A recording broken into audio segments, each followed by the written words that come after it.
तौहीद की अमाना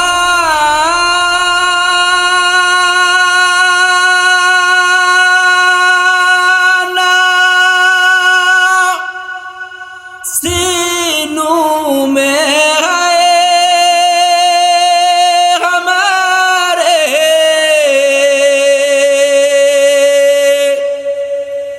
आसान नहीं मिटाना नामो निशा हमारे, नामो निशा हमारे। मोहम्मद ने आकर कुफर को मिटाया, कुफर को मिटाकर सदाकत को बताया, कुफर को मिटाकर सदाकत को बताया। আল্লাহ পাক আমাদের নবীকে জানায় দেয়, যেই নবীর কোনো গুনাহ নাই। আল্লাহ পাক পয়গম্বরকে জানায় দাও, পয়গম্বর আমি আল্লাহর দেওয়া রিজিক দ্বারা, হালাল পবিত্র রিজিক দ্বারা আপনি আহার করেন, আমি আল্লাহর পবিত্র রিজিক গ্রহণ করে নেন।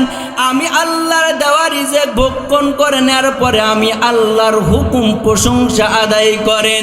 এরে লালমনির হাটের মুসলমান, বুঝে থাকলে বলেন রে যুবক, যেই নবীর জীবনের কোনো গুনাহ নাই, যেই নবীর শরীরে মশা মাছি পড়া হারাম, এই নবীকে যদি আল্লাহ আদেশ করে, ও নবী আমি আল্লাহ যেই হালাল রিজিক দিলাম, এই হালাল রিজিক আগে আপনি ভক্ষণ করে নেন, এরপরে আমি আল্লাহর প্রশংসা আদায় করে নেন, এরপরে আমি আল্লাহর দাসত্ব করেন, আমি আল্লাহর গোলামি করেন।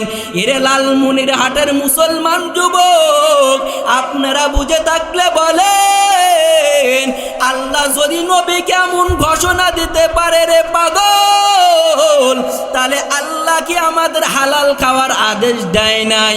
আল্লাহ পাক আমাদেরকে হালাল খাওয়ার আদেশ দিয়া আল্লাহ জানায় দেয়, আমাদেরকে হালাল খাওয়ার আদেশ আল্লাহ দিছে, তোমরাও খাও।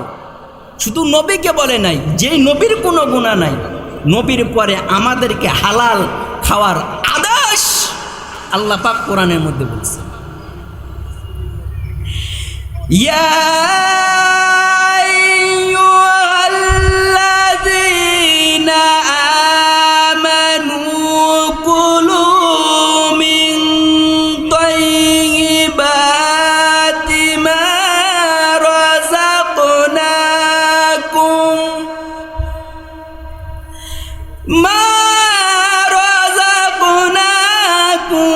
ওয়াশকুরু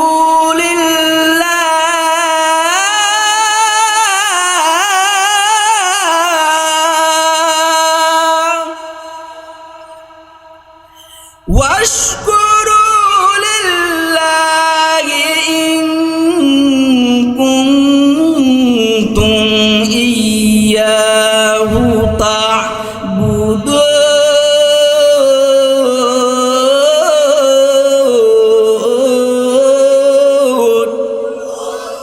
আল্লাহ পাক নবীকে আদেশ দেওয়ার পর আল্লাহ পাক আমাদের জানা দেয়, পয়গম্বরের উম্মত আমি আল্লাহ তোমাদের যেই রিজিক দিলাম, এই দেওয়া রিজিক থেকে হালাল রিজিক ভক্ষণ করে নাও, এরপরে আমি আল্লাহর প্রশংসা আদায় করে নাও, এরপরে আমি আল্লাহর গোলামি করে নাও।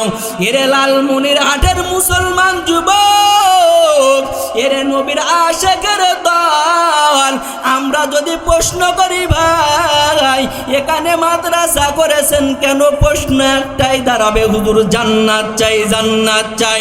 আমি যদি আপনাদের প্রশ্ন করি ভাই এখানে তাফসীরুল কোরআনের মাহফিলে বসেন কেন, উত্তর একটাই জান্নাত চাই।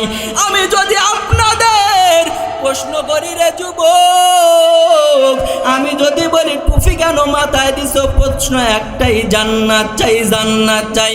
তুমি টুপি পরেছো, প্রশ্ন জান্নাত চাই, আনসার জান্নাত চাই। তুমি নামাজ পড়ো, উত্তর একটাই জান্নাত চাই।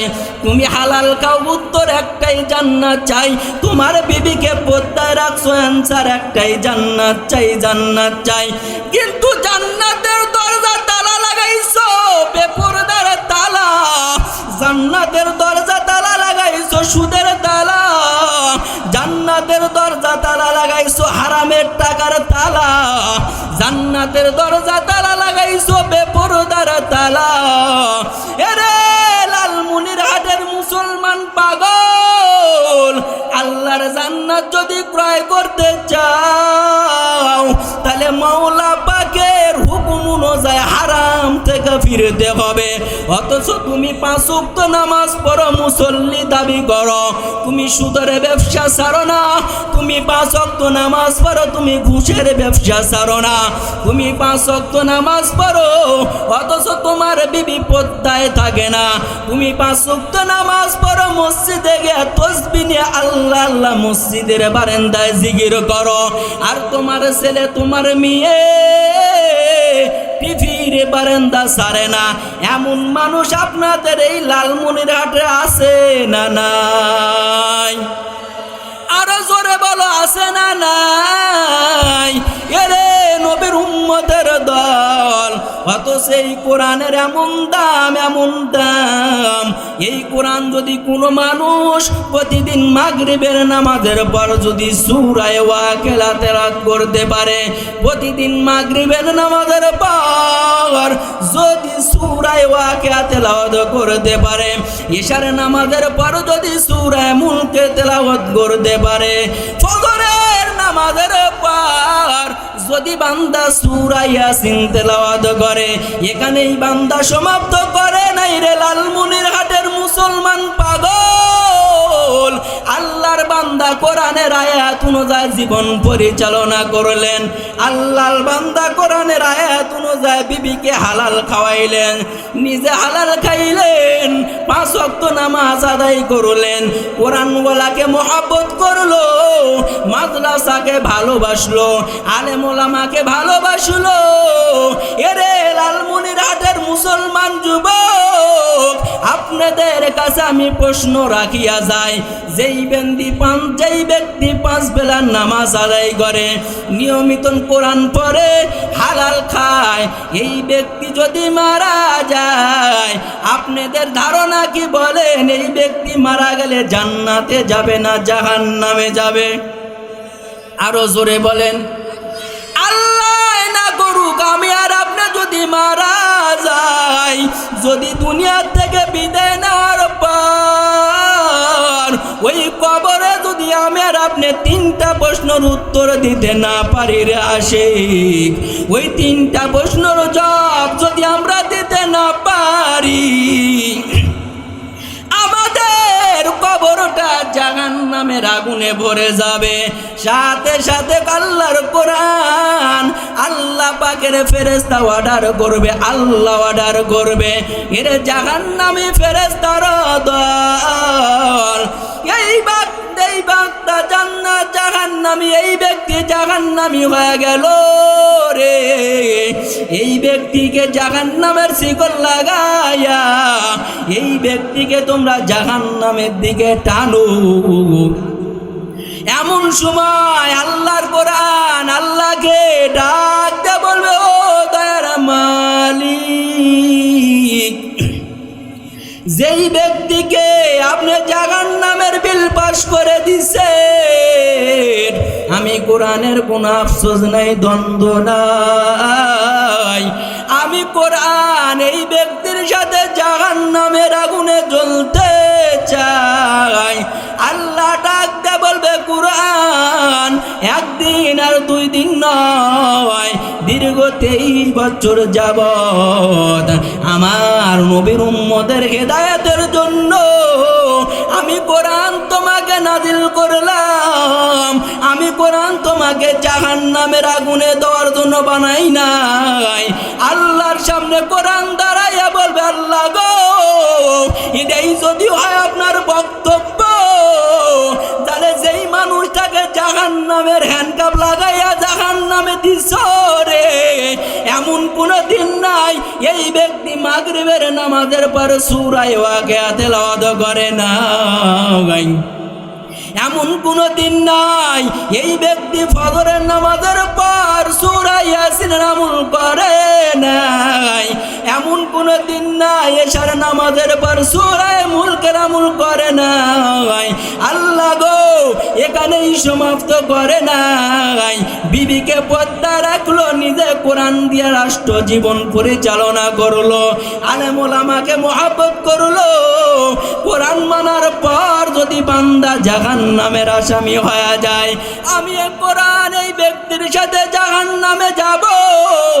আল্লাহ ডাকতে বলবে, কোরআন না না, তুমি যে জাহান্নামী কোরআন তুমি সুপারিশ করতেছো, তুমি কোরআনের বরকতে খাতিরে দয়া করিয়া মায়া করিয়া আমি আল্লাহ এই জাহান্নামীকে জাহান্নামের কাঁটা থেকে নাম কাটিয়া আমি আল্লাহকে বিনা হিসাবে জান্নাতি বানায় দিলাম। কি বুঝলেন? কোরআনকে ভালোবাসলে, কোরআনওয়ালাকে মহব্বত করলে কাল কিয়ামতের ময়দানে কোরআন সুপারিশ করে করে জান্নাতে নিবে। আর যদি কোরআনওয়ালাকে মহব্বত না করতে পারেন, কোরআনকে মহব্বত করতে না পারেন, এমন একটা সময় আসবে এই কোরআন আপনাকে আমাকে সুপারিশ করে জাহান্নামে নিয়ে যাবে। নাউজুবিল্লাহ বলেন। অথচ কোরআনের কেমন দাম, কোরআনওয়ালার কেমন দাম একটু বলবো? আরো জোরে বলেন। কোরআনের কেমন দাম, এই কথাটা বোঝানোর আগে একটা কথা বুঝাই। আল্লাহ পাক জান্নাত বানাইছেন, জাহান্নাম বানাইছেন কি বানায় নাই? আরো আস্তে গণ, মা বোনেরা শুনতে পারে। জোরে বলেন। আল্লাহ জান্নাত বানাইছে, জাহান্নাম বানাইছে? বানাইছেন কি বানায় নাই? জান্নাতও বানাইছে, জাহান্নামও বানাইছে। জান্নাতের মধ্যে আল্লাহ ভিএপি একটা রাইয়ান নামক ঝর্ণা বানায় রাখছেন। এই ঝর্ণার সামনে যাইতে হলে একটা আর দুইটা না ৭০,০০০ দরজা পেরিয়ে পেরিয়ে এই রাইয়ান নামক ঝর্ণার সামনে যাইতে হবে। সুবহানাল্লাহ বলে। তাফসিরে কাবিরের মধ্যে আসছেন, এই একটি করে দরজা জান্নাতের দামি স্বর্ণ, জান্নাতের দামি রূপা, জান্নাতের তামা, দামি দামি পাথর দ্বারা এই রাইয়ান নামক কূপের দরজা বানাইছেন। প্রশ্ন হইল, আল্লাহ এই কূপ আপনি কাদের জন্য বানাইছেন? ৭০,০০০ দরজা পেরিয়ে পেরিয়ে পেরিয়ে এই রাইয়ান নামক ঝর্ণার সামনে কে যাবে? আমাদের বাংলাদেশের মাননীয় শেখ হাসিনা আর খালেদা যাবে। জোরে কন।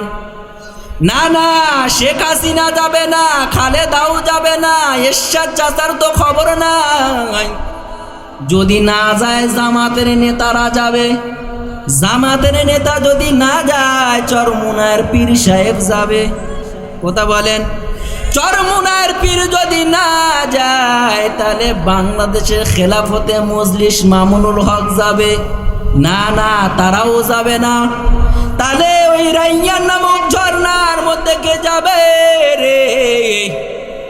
RAB, army, police, OC, DC যাবে। আল্লাহ কয় না, ওই রাইয়ান নামক ঝর্ণার মধ্যে র‍্যাব যাবে না, আর্মি যাবে না, ওসি যাবে না, ডিসি যাবে না রে পাগল। তাহলে ওই রাইয়ান নামক ঝর্ণার মধ্যে কে যাবে? আল্লাহ পাক জানায় দেয়, পয়গম্বর আপনার উম্মতদের জানায় দেন আমি আল্লাহ জান্নাতের মাঝে যে রাইয়ান নামক ঝর্ণা আমি আল্লাহ বানায় রাখলাম, এই রাইয়ান নামক ঝর্ণার মধ্যে খালেদা যাবে না, শেখ হাসিনা যাবে না, জামাতের নেতাও যাবে না, চরমুনার নেতারাও যাবে না, খেলাফত মজলিসের নেতারাও যাবে না। আল্লাহ গো যদি না যায় তাহলে বাংলাদেশের বড় বড় হাজিরা যাবে। আল্লাহ কয় না ওই হাজিও যাবে না, যদি হাজিরাও না যায় তাহলে র্যাব আর্মি পুলিশ বিডিআর যাবে। আল্লাহ কয় না যাবে না, যদি না যায় তাহলে মৌলানা মুফতি মুহাদ্দিস যাবে।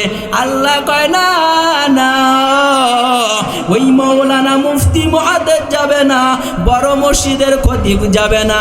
আল্লাহ গো তাহলে আপনি রাইয়ান নামক ঝর্ণাটা কাদের জন্য বানাইছে?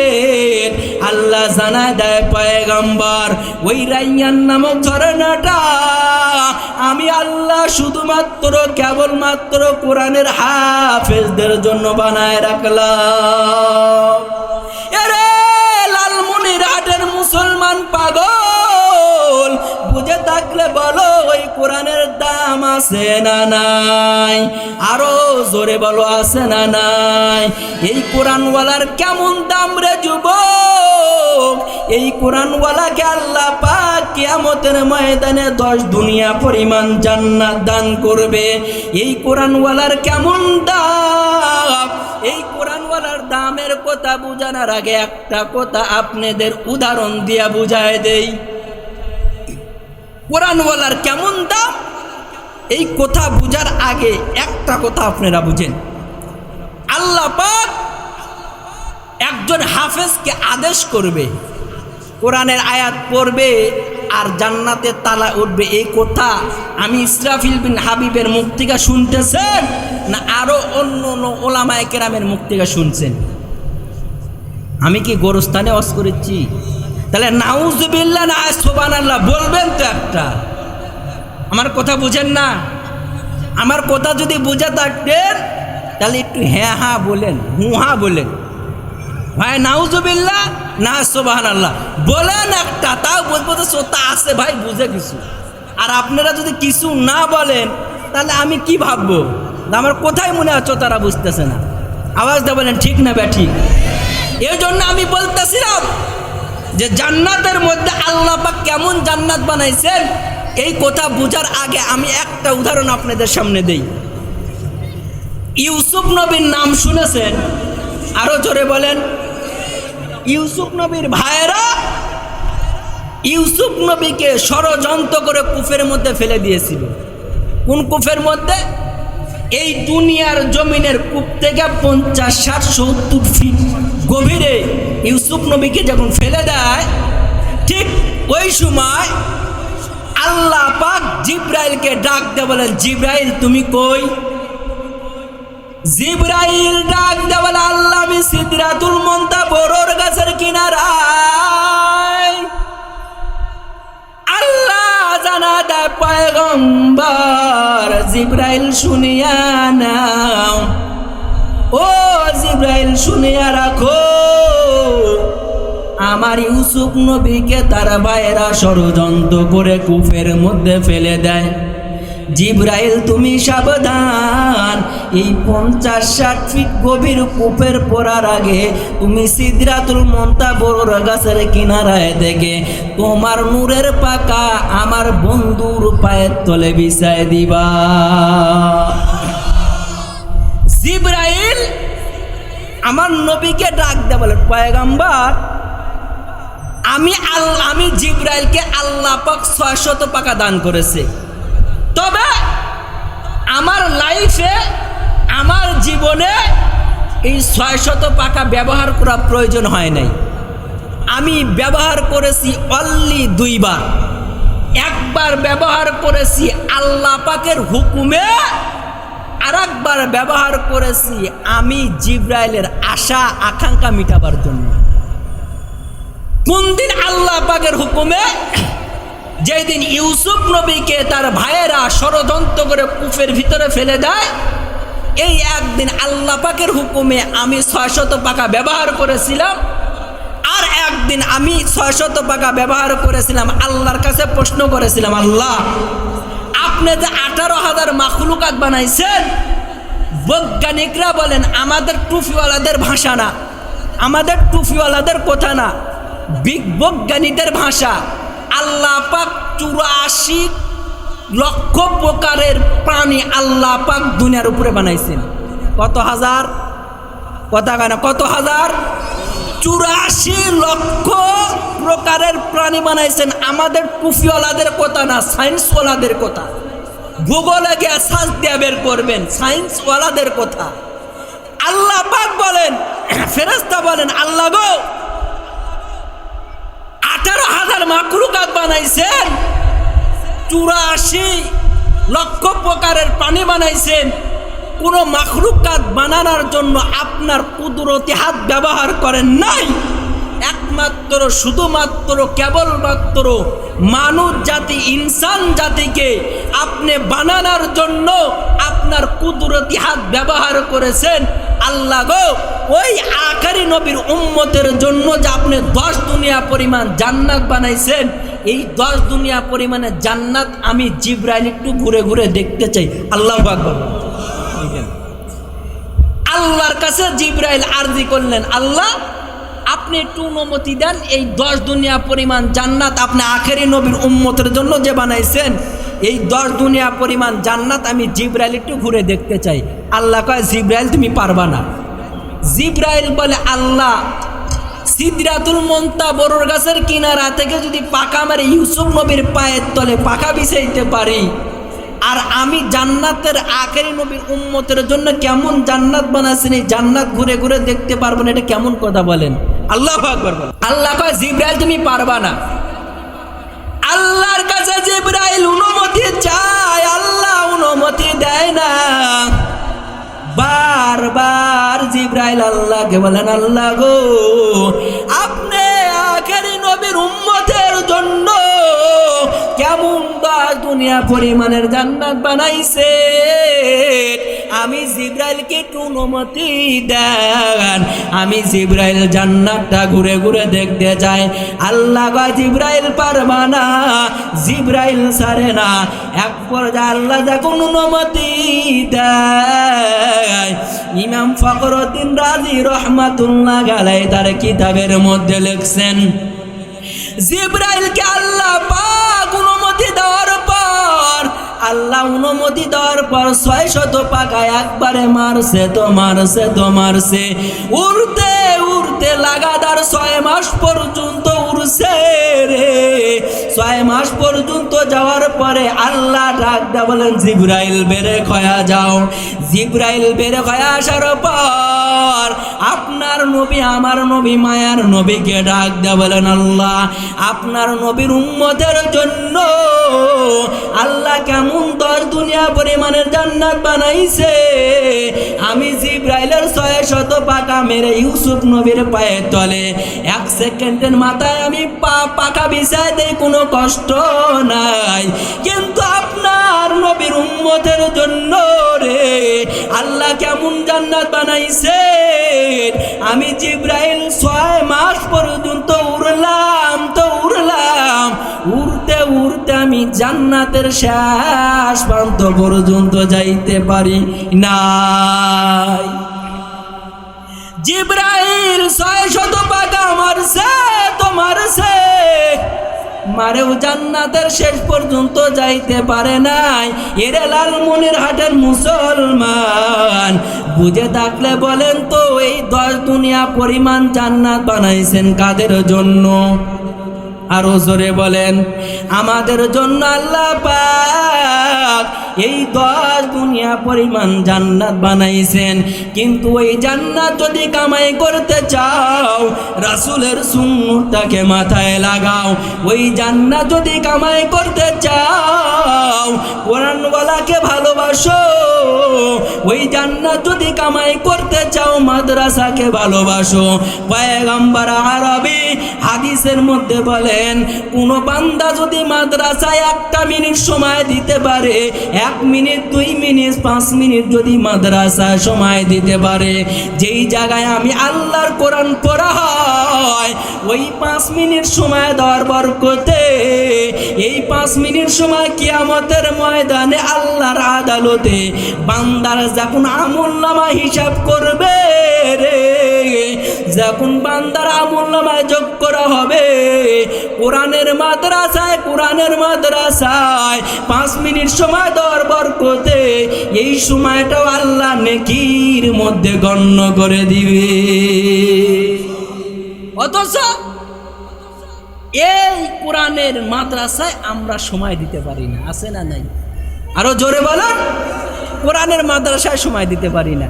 বাজার ঘাটে বাড়ি নারী সব জায়গায় সময় দিতে পারি, অথচ আমরা কোরআনের মাদ্রাসায় সময় দিতে পারি না।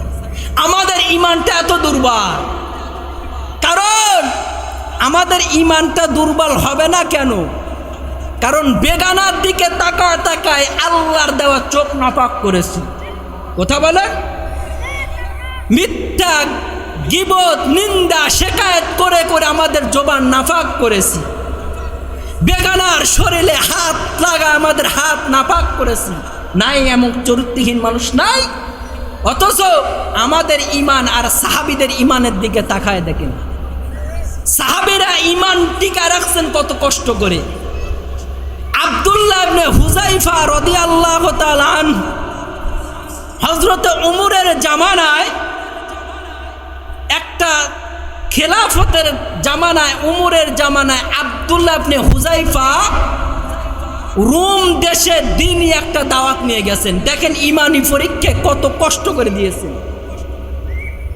দ্বীনি দাওয়াত নিয়ে আব্দুল্লাহ ইবনে হুযায়ফা রাদিয়াল্লাহু তাআলা রোম দেশে গেছেন। রোম দেশের বাদশার কাছে আওয়াজ চলে গেল, একটা দ্বীনি দাওয়াত নিয়ে একদল মানুষ এই রোম দেশের মধ্যে আসছেন, যারা কোরআনের প্রচার করতেছে, দ্বীনের দাওয়াত দেয়। রোম দেশের বাদশা আদেশ করে দেয়, যেই মানুষগুলা এই রোম দেশের মধ্যে দ্বীনি দাওয়াত দেওয়ার জন্য আসছে, এই মানুষগুলাকে বন্দি করিয়া তোমরা আমার কাছে হাজির করবা। এই মানুষগুলাকে আটক করার পর, এই মানুষগুলাকে বন্দি করার পর আব্দুল্লাহ ইবনে হুযায়ফা রাদিয়াল্লাহু তাআলা আনহু সহ বন্দি করে যখন রোম দেশের মধ্যে রোম সম্রাটের কাছে হাজির করা হলো, রোম সম্রাটের প্রেসিডেন্ট চেয়ারে বসে, পাশে একটা চেয়ার রাখার পরে ডাকটা বলে, তোমরা যে দিন প্রচারের জন্য আসছো, তোমরা যে দিনের দাওয়াত দেওয়ার জন্য আসছো, তবে তোমাদের এই দলের মধ্যে লিডার কে, সত্তার কে? আব্দুল্লাহ ইবনে হুযায়ফা রাদিয়াল্লাহু তাআলা ডাকটা বলেন, এই দলের সেনাপতি হইলাম আমি। আব্দুল্লাহ ইবনে হুযায়ফা রাদিয়াল্লাহু তাআলা কে চেয়ারে বসাইল।